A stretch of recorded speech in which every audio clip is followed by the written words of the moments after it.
আসসালামু আলাইকুম everyone.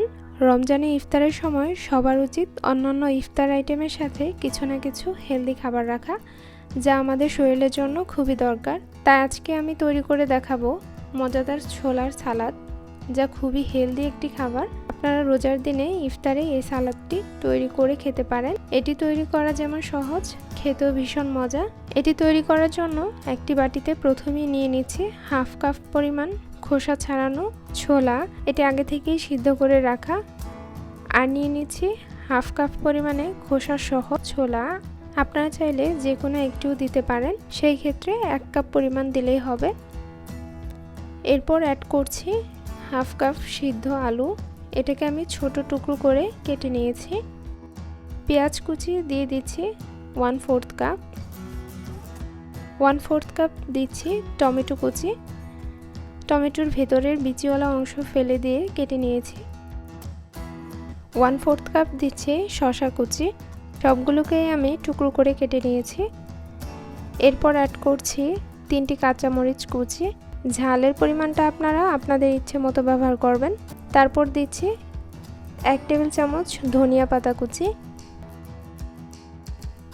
1 table চামচ লেবুর রস,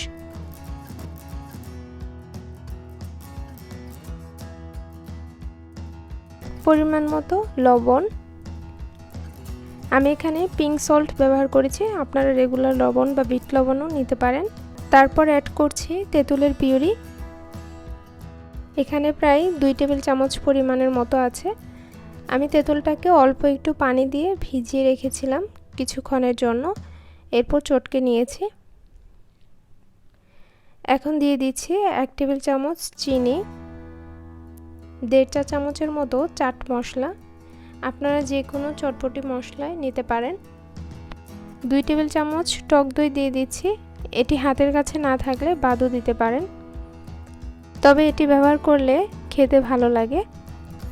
সবশেষে দিয়ে দিচ্ছি 1 চা চামচ সরিষার তেল, আপনারা চাইলে অলিভ অয়েলও দিতে পারেন।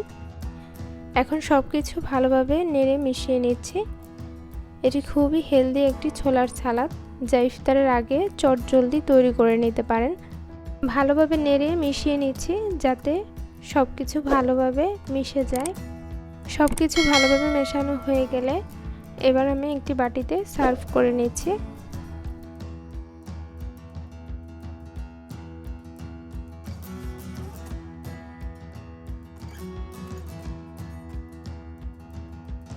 তৈরি হয়ে গেল আজকের হেলদি সালাদ। উপর থেকে কিছু ধনিয়া পাতা কুচি আর টমেটো কুচি দিয়ে পরিবেশন করে দিচ্ছি। রেসিপিটি ভালো লাগলে চ্যানেলটি সাবস্ক্রাইব করে পাশে থাকা বেল বাটনটি ক্লিক করে দিবেন।